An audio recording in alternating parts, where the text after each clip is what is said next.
Nós estamos dando sequência a essa série de programas, Diálogo sobre a Vida. Aqui é o Eduardo Iver e o meu amigo Marcos Rezende. Estamos aqui discutindo e investigando em conjunto alguns dos aspectos fundamentais da obra de Jiddu Krishnamurti, esse grande pensador, esse grande filósofo que marcou muito o século XX com a sua maneira única de apresentar essas questões que são as questões fundamentais da existência. Hoje nós vamos conversar sobre um tema que eu acho dos mais profundos da obra do Krishnamurti, que é a questão da vida religiosa e do sagrado.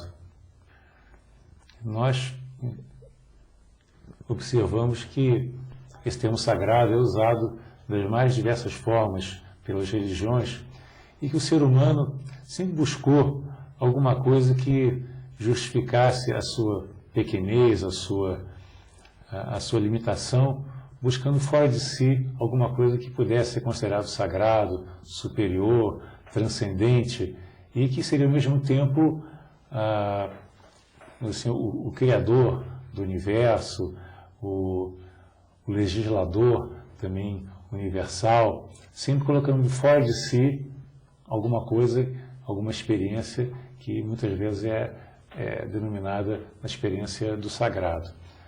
Então hoje eu gostaria de conversar, investigar junto com você, Marcos, se existe realmente alguma coisa fora da natureza que pudesse ser chamada de sagrado, alguma coisa que estivesse além da nossa experiência do dia a dia, nossa experiência corriqueira, ou seria apenas uma criação da nossa mente, essa questão do sagrado, do superior. O que é que você comenta sobre isso? Esse é um tema profundo, é um tema ao qual nós temos que nos abeirar com muito cuidado, porque o ser humano tem uma vocação para criar imagens e mitos, né? Então, sagrado para o ser humano é aquilo que ele idolatra como superior a ele. E para aquela coisa pretensamente superior, ele venera, ele deposita suas esperanças, sua confiança, né? Então, a gente vê, como você falou, nas religiões, a ideia do sagrado ligadas a imagens, a mitos, né? Até mesmo na natureza, na vida selvagem, o ser humano sempre procurou alguma coisa superior a ele, né? Então ele adorava o sol, adorava a lua, às vezes adorava um pedaço de pau, uma imagem, que é muitas vezes um santo esculpido numa madeira, assim. Quer dizer, o que torna uma coisa sagrada? É o fato dela ser venerada por muita gente? Ou será que isso é tudo invenção do nosso pensamento? Ou existe alguma coisa que de fato seja sagrada? Pois é, então vamos investigar como é que surge essa noção do sagrado, da reverência por alguma entidade ou algum princípio que teoricamente estaria fora de si, né? Então, você vê que desde a vida primitiva, né, dos seres assim, mais selvagens, vamos dizer assim, sempre existiu a reverência por algum tipo de divindade.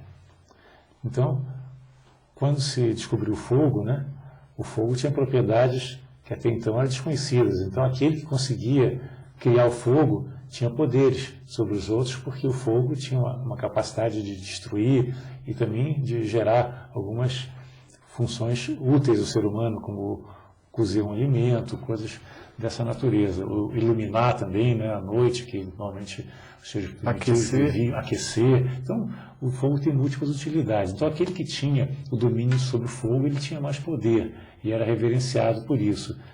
E, de um modo geral, todo aquele ser que consegue exibir algum fenômeno que não é conhecido dos seres comuns, ou que passa assim além do conhecido, vamos dizer assim, pelas pessoas comuns, é tido como uma pessoa superior, um milagreiro, um santo, enfim, uma pessoa que tem alguma coisa a mais que os outros e é reverenciado por isso. E muitas vezes essa pessoa é colocada como sendo um intermediário entre o ser humano e uma possível divindade, uma suposta divindade que seria a fonte desse poder daquele sacerdote ou daquele representante, do pajé, seja lá o que for, dependendo da religião. Então, a questão é essa, como é que surge então essa noção, né? E será que ela é uma criação da mente? Será que o homem tem necessidade de ter alguma coisa para justificar a sua existência? Então ele projeta, vamos dizer assim, um aspecto assim, transcendental, divino, para certas forças da natureza? O Krishnamurti coloca, com uma certa ênfase, que nada inventado pelo pensamento é sagrado. Muitos dos ídolos, mitos, né, que a gente adota como sagrados, ele diz, isso são invenções do pensamento, não há nada de sagrado nisso. No entanto, ele não foge do questionamento a respeito de se existe alguma coisa efetivamente sagrada. Mas, quando ele entra nesse tema, ele naturalmente tenta mostrar a importância de nós vermos por nós mesmos que há uma dimensão da consciência em que emoções estão tranquilas, pensamentos estão em silêncio e que se pode tocar o sagrado. Como é que a gente pode experimentar isso? Então, como é que a gente poderia saber se aquilo que se considera como sagrado é uma criação mental ou se é realmente uma experiência mais profunda? Porque as pessoas estão sempre criando, como você colocou, todo tipo de objetos e atribuindo poderes especiais a esses objetos. São amuletos, são imagens de santos, de seres divinos, e as pessoas fazem os seus altares, começam a reverenciar aquelas imagens, né? Então existe toda uma mística, né, criada em torno de princípios que às vezes são educados e não são nem questionados. Certos determinados livros sagrados, né, possuem ensinamentos que possivelmente foram revelados por grandes seres, né? E algumas vezes se coloca, esse livro aqui é sagrado, e o que está dito ali não é para ser questionado. É um dogma, é um ensinamento superior, você tem que seguir aquilo sem questionar. E aí que jaz o perigo daquilo que é colocado como sendo inquestionável, como sendo sagrado, e passa a ser assim, algo que não está sujeito à nossa investigação mais. E o Krishnamurti fala muito isso, é muito importante você não tomar nada como verdadeiro sem que você possa ter experimentado aquilo como sendo uma verdade interior, sem que você tenha compreendido profundamente aquela verdade. Essa é a maior crítica do Krishnamurti, né? Aos sacerdotes, aos livros que apenas reproduzem ideias de outros e que são rotulados como sagrados.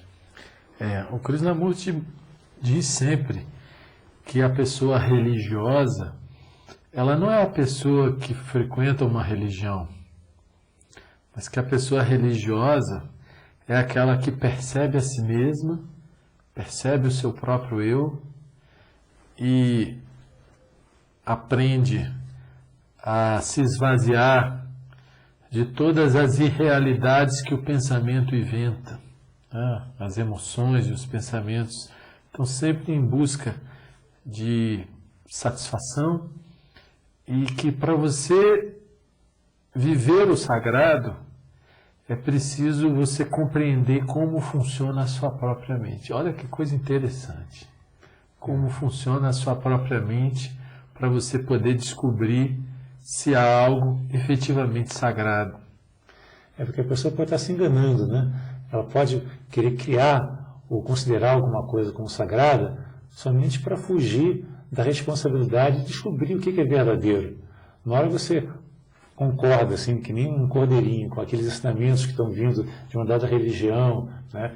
ou de um livro sagrado, e se contenta com aquilo e repete a letra morta que está nos textos dos livros, sem procurar entender o que está por trás daquela letra morta, você está se limitando. Às vezes é cômodo você apenas repetir o que os outros falam, mas aquele que quer conhecer a verdade, quer se autorrealizar, ele não pode se satisfazer com aquelas migalhas que foram deixadas pelos outros no caminho. Ele tem que descobrir a verdade por si mesmo. E aí esse é o grande desafio que poucos estão dispostos a assumir, de procurar a verdade por meios próprios. A maioria quer ser conduzido, que nem uma criança. Mas o Krishnamurti, no primeiro livro que ele escreveu, que é Aos Pés do Mestre, ele fala que uma criança ela precisa ser guiada pelo pai, porque ela não sabe ainda as coisas do mundo, ela não aprendeu as leis básicas do mundo, então ela para atravessar uma rua precisa ser levada pelo pai, senão ela pode ser atropelada. Só que as pessoas crescem naturalmente e amadurecem, e chega um momento que elas têm que começar a andar com os próprios pés e tomar decisões, levar o seu caminho por si próprio. Só que a maioria das pessoas quer continuar a ser conduzida, elas não se libertam do domínio psicológico, vamos dizer assim, da religião, da cultura dominante, e ela se apega a todos aqueles preconceitos, todas aquelas regras que são impostas e são não naturais às vezes, que são apenas o reflexo de interesses de grupos religiosos, políticos e até ideológicos. Então não questionar é uma coisa muito perigosa. É interessante que essa coisa do sagrado, nesse sentido que as pessoas dão, tem a ver com a questão da autoridade. Então diz, esse livro é sagrado, seja a Bíblia, o Alcorão, o Gita, de qualquer religião. Então ele não pode ser questionado. Então aquilo ali vira uma autoridade, em que a pessoa tem que se submeter àquilo. Então ela não questiona, ela não vai além para descobrir a verdade, porventura apontada naquele livro, naquelas palavras, sei lá o quê. Só que a verdade nunca é uma questão de palavra. A verdade é um estado da consciência que percebe as coisas como elas são, sem deturpações. Assim? Então, essa noção de sagrado que não pode ser questionado, algo idolatrado, algo superior, algo que a gente não sabe explicar, tem a ver com essa coisa de autoridade. E a autoridade tem a ver com a imposição e com a exploração. Normalmente, nesse tipo de situação, tem sempre aqueles que dominam, que dizem o que aquele livro sagrado diz, e os outros têm que obedecer. Então, há sempre uma questão de dominação e exploração envolvendo isso. Enquanto o que, de fato, é sagrado não tem nada a ver com exploração nem com dominação. O que a gente vê mais nas religiões, nas seitas em geral, é que existe um grupo de sacerdotes, um grupo de eleitos, de pessoas que se colocam como superiores, como intermediários entre o divino e a humanidade como um todo, e eles se acham, de certa forma, superiores, porque eles podem interpretar as escrituras, eles podem interpretar os ensinamentos, ou até mesmo, em alguns casos, eles se dizem porta-vozes do superior, do divino, e canalizam, escrevem, ou se colocam como sendo seres especiais, e os outros acabam seguindo. Eles dizem, eu tenho a verdade. Mas quem que pode ter a verdade? Se a verdade é uma coisa que não tem limites, não pode ser nunca circunscrita a livros, a palavras. A verdade é algo transcendente. A verdade é uma coisa individual. No entanto, tem alguns gurus que dizem, eu sei, eu tenho a verdade, sigam-me, porque vocês vão aprender, vocês vão se realizar também, se vocês seguirem meu exemplo. E as pessoas acabam entrando nessa dos grandes gurus que acabam explorando, acabam vivendo às custas dessas pessoas crédulas, que querem ser levadas pela mão, Querem ser levadas pela mão e não têm a coragem de buscar a verdade por meios próprios. Porque às vezes é difícil você assumir uma postura de independência. É muito mais cômodo você seguir o rebanho, ser mais um carneirinho seguindo o rebanho, porque tem lá um mestre, um guru dizendo, eu sei, eu tenho a verdade, sigam-me. Então as pessoas vão atrás, porque o rebanho todo, até o inconsciente coletivo induz as pessoas a seguirem o mesmo padrão. Mas aquele que quer se realizar, ele tem que caminhar sozinho. E esse foi uma das razões que fez com que o Krishnamurti rompesse com a Ordem da Estrela, ele dissolvesse a Ordem da Estrela, porque ele viu que estavam criando uma nova religião em que ele seria, vamos dizer, o grande Messias, seria o grande instrutor, e todo mundo ia seguir os ensinamentos dele, que nem cordeirinhos também. E ele rompeu com esse padrão, não aceitou. Pois é. Mas você acha, Eduardo, que existe alguma coisa de fato sagrada? Como nós podemos nos aproximar disso? Como nós podemos, se é que podemos, tocar isso ou viver com isso?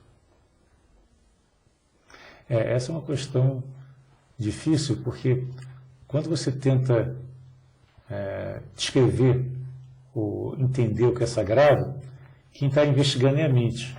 Muitas vezes é o pensamento que está tentando definir o que é sagrado à luz da sua própria experiência, à luz do seu passado. E se o sagrado é algo, se é que existe algo que transcende a nossa experiência comum, você dizer que definir se existe ou não existe o sagrado é algo que pode ser capcioso, não é? Porque você está tentando explicar o sagrado à luz da sua experiência mundana, da sua experiência do dia a dia. Então, como é que o pensamento, que está tentando entender o sagrado, o pensamento que é baseado na dualidade, que só conhece a luz, só conhece a sombra em função da luz, só conhece o positivo em função do negativo, como é que ele pode chegar a alguma coisa que é sagrada, que está além de qualquer caracterização? Pois é, por isso que o tema é muito delicado. Ele exige muita perspicácia, muita agudeza de percepção para a gente tentar descobrir a verdade relativa a isso. Então, tudo aquilo que a gente rotula de sagrado não é sagrado. É apenas uma imagem, um mito, uma idealização, um pedestal que a gente coloca as coisas. Isso tudo é movimento do pensamento. Não é assim? Então, nesse sentido, não existe sagrado. Mas o Krishnamurti não diz que não existe o sagrado. Ele só mostra a falsidade das falsas ilusões, daquilo que a gente atribui a condição de sagrado, idolatrando. Mas ele diz, isso não é sagrado. Mas quando ele trata do tema do sagrado, esse tema não está separado da compreensão de nós mesmos. Por quê? A nossa vida, em geral, é uma agitação danada, uma correria danada, é um vir a ser, sempre buscando satisfação, realização, fama, dinheiro, sucesso, a vida do ego. Isso aí não há nada de sagrado. Por mais idolatrado que alguém seja, por mais famoso que alguém seja, isso tudo é coisa humana. Para a gente tentar descobrir se existe alguma coisa sagrada, a gente precisa dar um tempo, se esvaziar dessa correria externa e se voltar um pouco para dentro.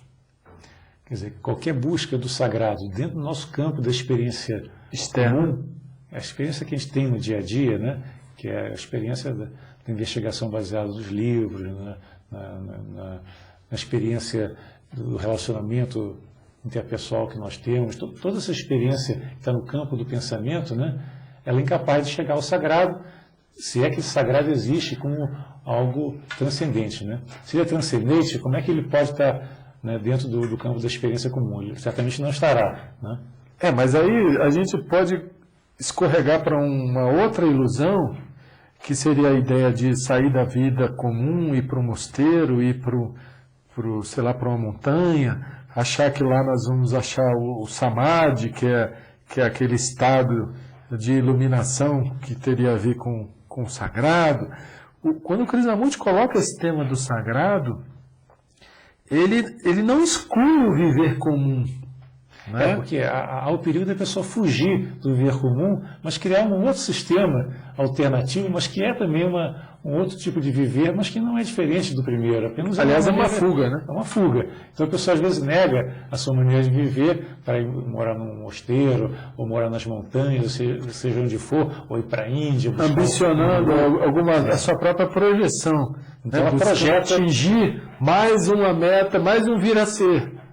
Exatamente. Ela está projetando fora essa vivência do sagrado, do espiritual. Mas ela está criando um outro sistema, está repetindo os mesmos erros. Né? E ela vai buscando sempre fora. E, lógico que ela não vai realmente encontrar esse sagrado no mundo externo. Porque as pessoas projetam o sagrado em algum lugar, ou num guru, ou numa religião, num santo, né? E acho que ele vai nos levar até o sagrado, vai levar a pessoa até o sagrado. Então, essa busca do lado de fora, né, é típica de uma atitude autocentrada, de alguém que acha que eu sou imperfeito, então eu tenho que buscar fora essa perfeição, tenho que buscar fora o sagrado. E essa postura separativista certamente vai criar uma condição de busca constante que não leva a lugar nenhum. Né? Quer dizer, é preciso se esvaziar do passado, se esvaziar da memória, pelo menos num dado instante, para que você possa experimentar uma coisa que é sempre nova, que é a fonte da vida, vamos dizer assim, de onde vêm todas as virtudes, de onde vem o amor, a paz, a harmonia, né? A vida serena, a compreensão, a inteligência. Tudo isso brota, assim como uma fonte de água brota do chão e aquela água é puríssima. No fundo da nossa consciência, quando nós somos capazes de serenar emoções e silenciar pensamentos, não porque o pensamento quis silenciar o pensamento, não pela ideia de que se deva silenciar o pensamento, que isso também é pensamento, mas pela compreensão de como funciona o pensamento e que ele só faz barulho e que ele fica o tempo todo correndo atrás de imagens que ele próprio cria. Né? Você perceber esse jogo que é o movimento da sua cabeça, né? E naturalmente serenar, silenciar, você acorda para uma dimensão de inteligência, de percepção, de clareza, de lucidez, que é o vazio, mas esse vazio é o pleno. Para chegar a esse pleno, né, a esse vazio, como você falou, nós temos que compreender todo esse processo, né, todo esse jogo do eu que está sempre projetando, buscando alguma coisa, né, diferente do que você já tem, tentando adquirir alguma coisa para incorporar isso às posses do eu, né, às vivências do eu.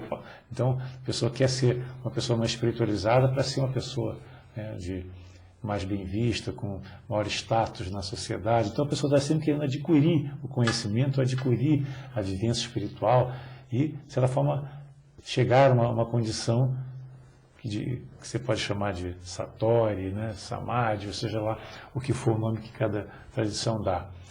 Mas o Krishnamurti ele coloca, já que você não pode perseguir essa realização, esse estado transcendente, né, o que você pode fazer é só perceber a incapacidade da mente de chegar lá. A mente, ela se esgota. A mente não, o pensamento. O pensamento. Ele não consegue ir além daquele seu campo de atuação. Então, quando o pensamento percebe que a sua incapacidade de chegar no além, aquilo que é transcendente, né, chega um momento que ele se aquieta. E somente nesse momento é que pode surgir a nova consciência, uma nova dimensão de consciência. Só que você nunca pode perseguir esse momento, ele tem que vir naturalmente. E o Krishnamurti, inclusive, fala, caminhe pela beira-mar, caminhe junto à natureza, e deixe que essa mente meditativa chegue até você.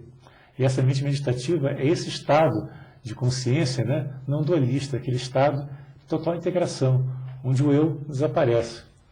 Quando você... Agora, o perigo é você dizer, não, agora eu cheguei no estado meditativo. Se você diz, eu cheguei no estado, já existe uma consciência de que alguém chegou e esse eu que está chegando não é certamente a consciência superior. Então, é algo muito sutil, né? Você não pode ter nenhum julgamento. O eu tem que desaparecer, para que o outro ser, o ser verdadeiro nosso, né, o ser superior, o ser de luz, possa estar presente. Né?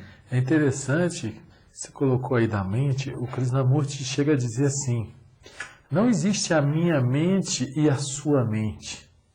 Existe apenas a mente. Pode existir o meu pensamento e o seu pensamento. Então, ao nos esvaziarmos do pensamento, ao serenarmos e silenciarmos, não pela imposição do próprio pensamento, que seria uma tortura, mas pela compreensão da sua própria natureza limitada e ilusória do pensamento, a mente, que é universal, que ela não é nem minha nem sua, ela passa a agir. Né? Quer dizer, então o encontro com o sagrado é a mesma coisa do encontro com Deus. Mas o que é Deus? Não é, são uma palavra de 4 letras? Não. O nome não importa. A palavra nunca é a coisa.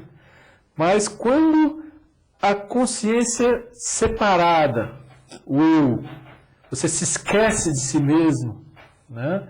E você se abre para a mente universal através do silêncio interior, a mente universal fala através de você.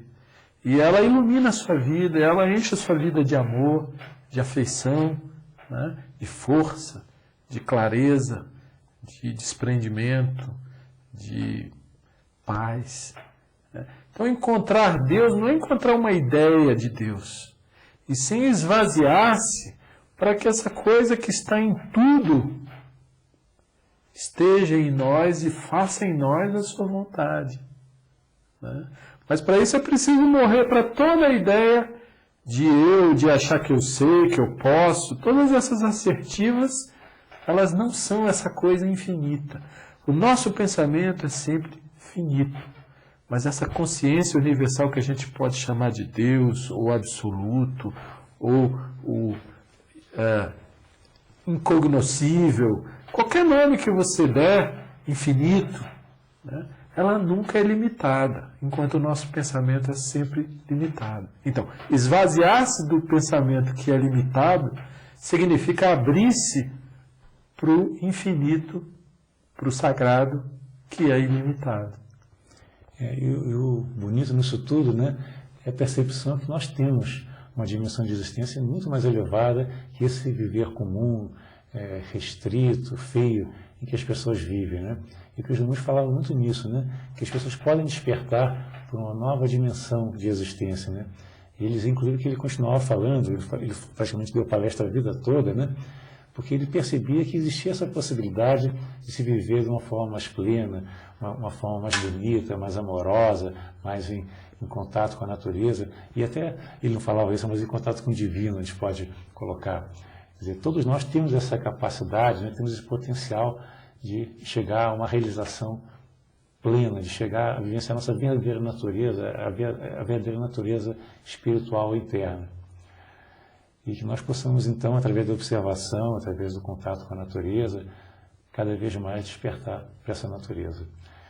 E queria, então, convidar vocês para estarem conosco nos próximos programas dessa série Diálogos sobre a Vida, sempre nesse horário, aqui nesse canal.